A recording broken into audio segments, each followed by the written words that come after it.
Imbes na krimen, korupsyon at kahirapan ang pagtuunan ng pansin ng pamahalaang ito, inuuna nila ang pagsira sa pamilya ko at sa lahat ng kalyado nito.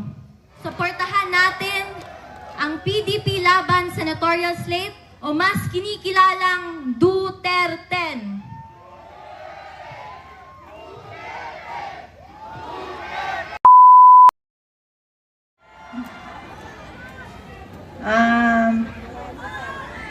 Dapat yung anak ko lang magsasalita eh. Sabi ko, ano pa gusto nyo marinig nyo? Gusto nyo marinig yung lahat ng sakit sa dibdib?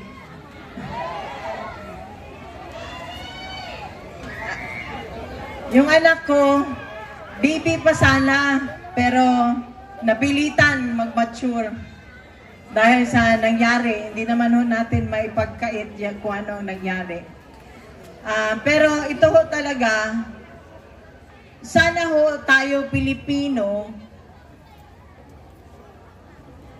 isa-isip, magtanda na tayo. Kung gusto lang ako lumuhod, umiyak dito, magtanda na tayo.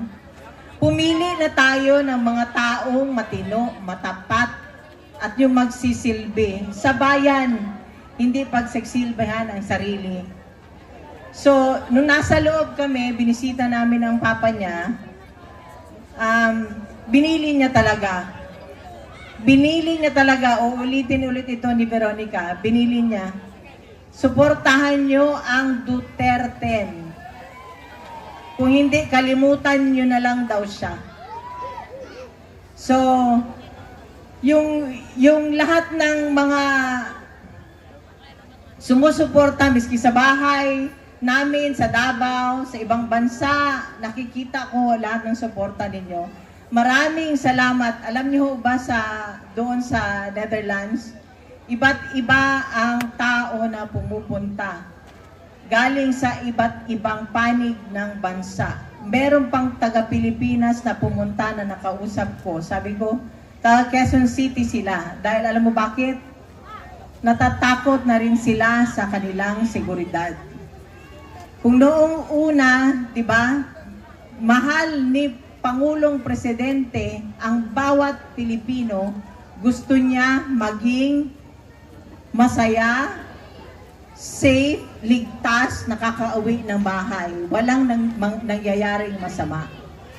Sana ho, suportahan ninyo ang mga kandidato ni Pangulong Presidente Duterte. Presidente Duterte, Rodrigo Duterte, yung 10. Nakikiusap ho ako. At yung sa mga darating na mga araw, maging mapagmatsyag ho tayo lalo na sa araw ng eleksyon. Tulungan ho natin ang bansa, tulungan natin ang susunod na henerasyon. Wala na hong natira sa atin. Di ba naalala nyo nung naging siya ang presidente? Naalala ko, naging OFW ako eh. Lahat ng mga Pilipino na sa abroad, proud na proud maging Pilipino. Pero ano ho ngayon ang nangyari? Walang proud!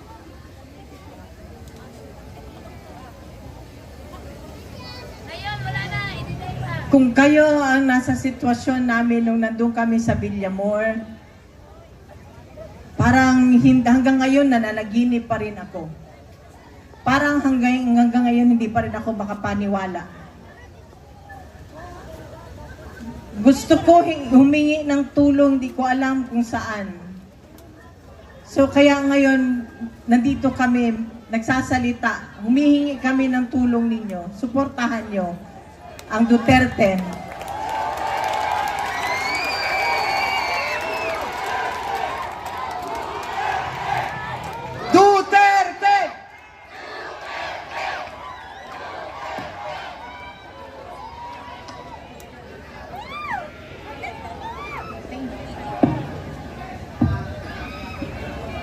Podium mic, please.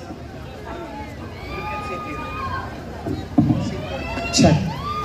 Noong panahon ni PRRD, nakakaalis at nakakauwi ng ligtas ang mga anak nyo. Ibalik natin ang ganoong pamamahala sa bansa.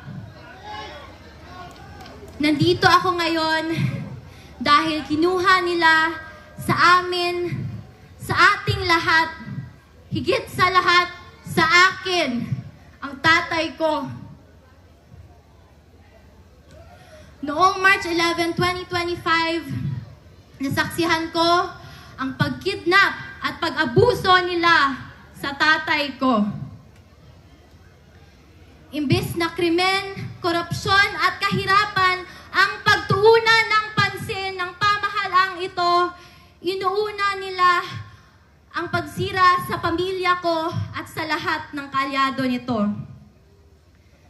Pumili tayo ng matino at matapat sa paglilingkod kasi kung hindi, kawawa tayong lahat at ang mga susunod na henerasyon.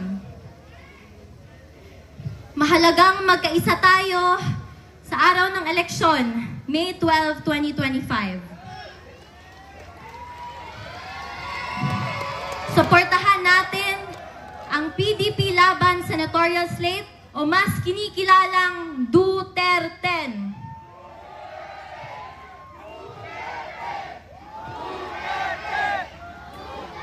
Mag-vote straight tayo at mag-block vote tayo upang mahirapan silang mandaya.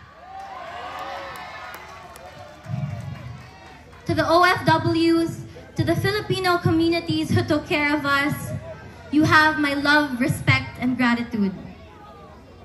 Sa katawhan nga nagpakita og walay undang nga paghigugma o pagsuporta, daghang salamat kay wa mi ninyo biyae.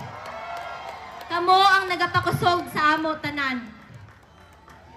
May aabot ako na personal na mensahe ng tatay ko sa bawat Pilipino. Sabi niya, I did what I could for my country. And you are all in my heart. Pangalawa, ang sabi niya, kung kakalimutan niyo lang rin ang Duterte, kalimutan niyo na lang rin siya. Mga kababayan, huwag nating kalimutan ang bilin ni Tatay Digong. Sa mga kabataan, hinihikayat ko kayong magbantay sa mga boto dahil dito nakasalalay ang kinabukasan nating lahat. Maraming salamat po and God save the Philippines. Iniimbitahan ko... Pilipinas, Duterte pa rin! Duterte! Duterte! Iniimbitahan ko po lahat ang Team Suntay, pinangungunahan ni Congressman Bong Suntay at ang kanyang pamangkin na si Migs Suntay, Attorney Migs Suntay, at si Kiko Del Mundo, kasama ang Duterte candidates, Senator Rodante Marcoleta, Senator Raul Lambino, Senator Philip Salvador, and representing Senator Pastor Quiboloy, Attorney Bobet Torreon, together with Senator J.B. Hinlo, Hanilet Avancenia, and Kitty Duterte.